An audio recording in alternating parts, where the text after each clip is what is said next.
Waziri wa usalama wa kitaifa Profesa Kithure Kindiki ametangaza kuwa kaunti za Isiolo, Meru na Marsabit zitajumuishwa kwenye operesheni ya maliza uhalifu. Profesa Kindiki akiwataka machifu na manaibu wao kuwafichua wahalifu. Marsabit problem that seems to be majorly a Marsabit within Marsabit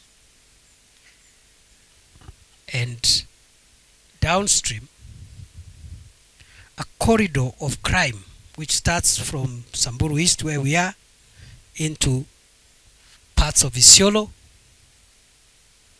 the Losesia area, all the way to Kina, Garbatura into Meru North. A lot of deaths, livestock which are stolen, never recovered, and therefore I am here to inform you that the government has decided that the operation that is ongoing now, Operation Maliza Uhalifu, in parts of 6 counties, is going to be extended to Marsabit, Isiolo, and Meru North in the new year. And the task which we want us to do, which will be supervised by Regional Commissioner for Rift Valley and Regional Commissioner for Eastern, is to start preparing the roadmap towards the declaration of additional areas which will come under the operation in the new year. You may have your seats. We, in order to win this war, must apply the same measures that we are applying in Northern Rift Valley to parts of Upper Eastern and make sure that we destroy completely the infrastructure of violence and death.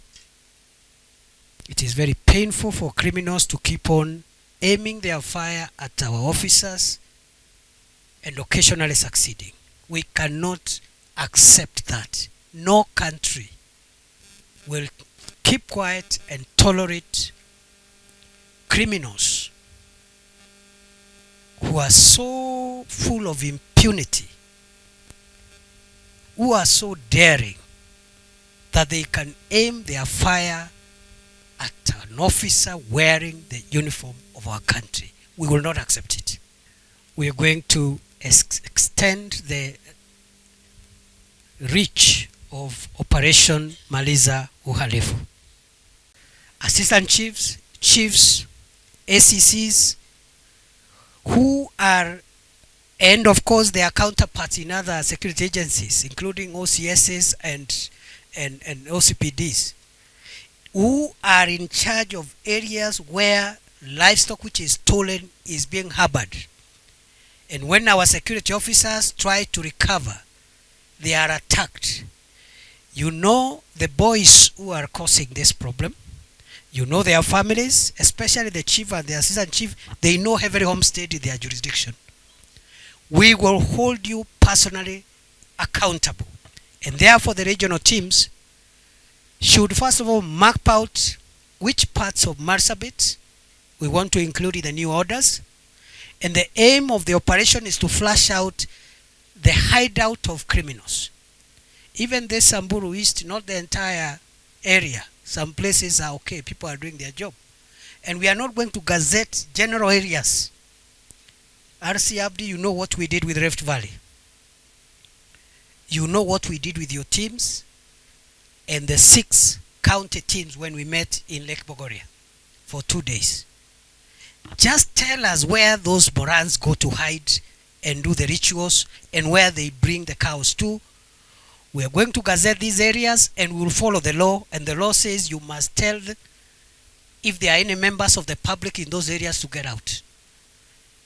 And it's either they surrender. If they don't surrender, we will bring them down. We are not going to have this kind of nonsense and monkey business where criminals are just killing our officers left, right, and center in an independent country. The biggest undoing in our country's security program in the past And at present, the biggest threat to our security program is the unhealthy relationship between politics and matters of security.